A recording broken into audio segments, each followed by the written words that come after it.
पसंद आई। रुका त आज देखी नहू के खोज खबर ले कहाँ बाटे। कितना नंबर वार ह 98 38 025 318।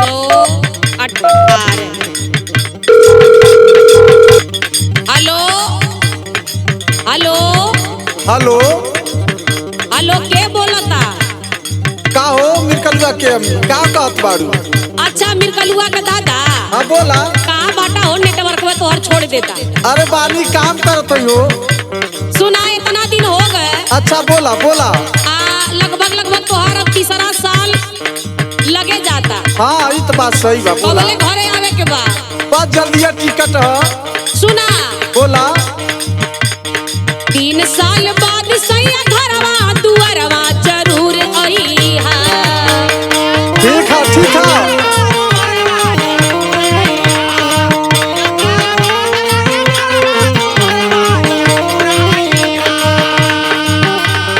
3 साल बाद सैया घरवा दुआरवा जरूर अइहा जरूर अइहा। सऊदी से पाकल खजूर लइहा।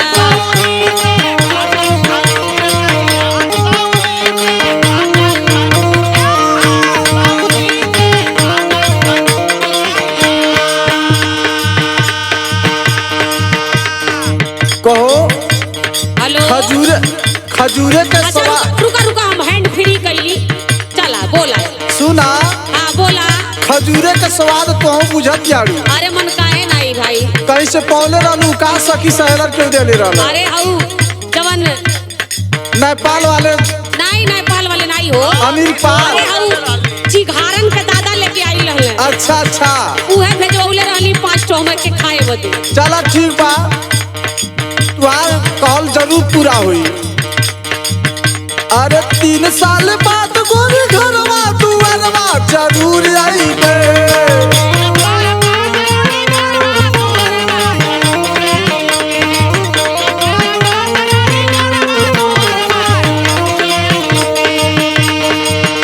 अरे 3 साल बाद गोरी घरवा दुआरवा जरूर आईबे जरूर आईबे। सऊदी से पाकल खजूर लाईबे।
हाँ बोला।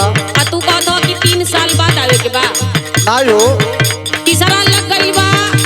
जल्दी से घरे आवा तो चलल जाई। जानत हो कहाँ? कहाँ हो? अइहा चलल जाई साथे बजरिया। ठीक है ठीक बा। चलो चलो।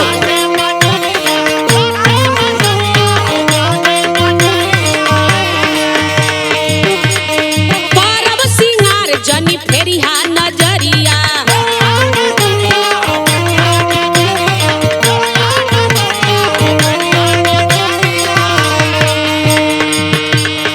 नरमी कलैया के रोटिया ए सैया जरूर खइहा जरूर खइहा। सऊदी से पाकल खजूर लइहा।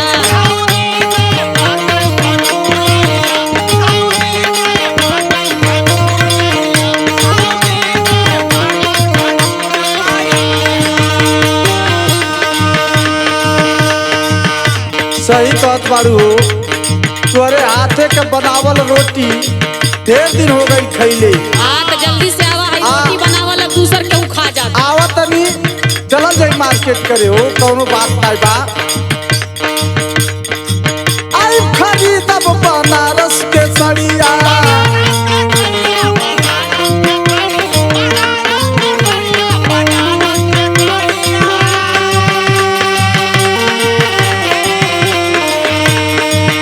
बुझलू ना? हाँ हो तोरे खातिर बनारसी साड़ी खरीदाई हो। एकदम। ए भाई जे सऊदिया से आवत के बुलेट खरीदता हाँ हमके सड़ियो न खरीदा। नहीं खरीदाई चलिए नगरिया निहरिया किनरिया।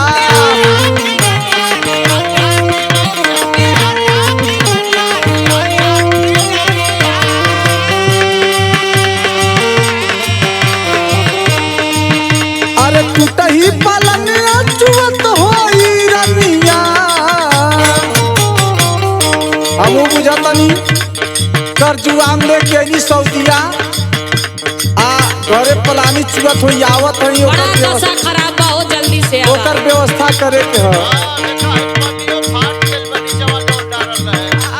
टूटही पलनिया चुवत होई रनिया जरूर छैबे सऊदी से पाकल खजूर लईबे।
बदला जाई हमार सऊदिया में भखड़ा मोबाइल ले ले है।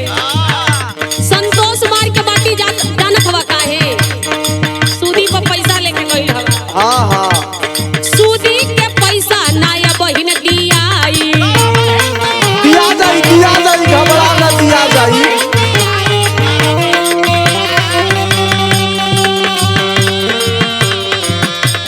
कैला विदेशवा ना हमके खिराई कहो।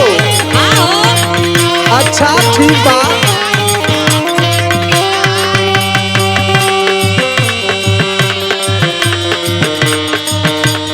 बहरा के दुखवा तू फोनवा पे हमसे जरूर कहिहा सऊदी से पाकल खजूर लइहा।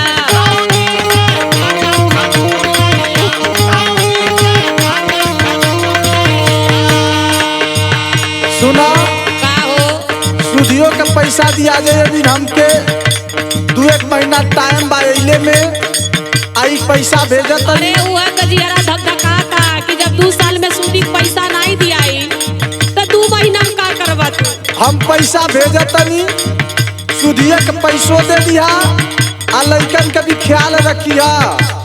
सुना बोला भेजब पैसा न जादे उठैहा।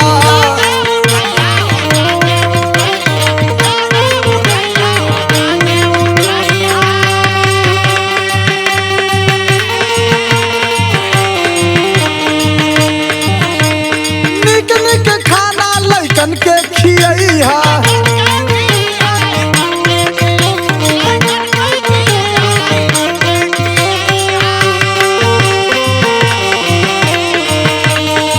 लइकन के ख्याल रखिया। आ देखो मन में तो इच्छा आई तो घर का व्यवस्था देखने के बाद तुरंत अपने बहनी किया जाई। तोरे ननद किया हो। हाँ पहले ननद किया जाइबे करबा। सुना बोला अरे बहनी के घर में जब आई बिया जरूर जाइबे सऊदी से पाकल खजूर लईबे।